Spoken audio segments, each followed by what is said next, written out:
ছোট বালকের হাতে শিশির ভেজা এক গুচ্ছ কমেলিনা ফুল এক মুহূর্তে আমাকে ফিরিয়ে নিয়ে গেল শৈশবের নীল সবুজ স্মৃতিতে।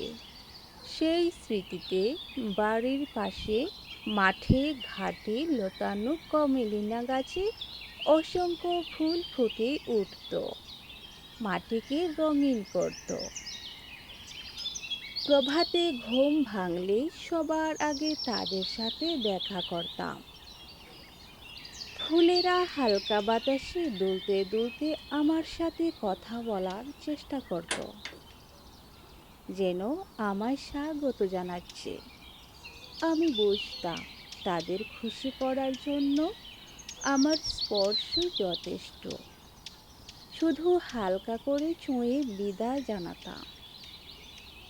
স্কুল শেষে আবার বৈকালী প্রান্তরে দেখা হবে এই আশায়। আজ সেই স্মৃতির এক মুহূর্তে ফিরে পেতে নিজেকে অতীতে ভেসে যেতে দিলাম আর আপনাদের সাথে শেয়ার করলাম।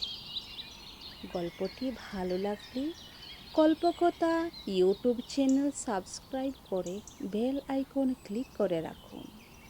ধন্যবাদ সাথে থাকার জন্য। আল্লাহ হাফিজ।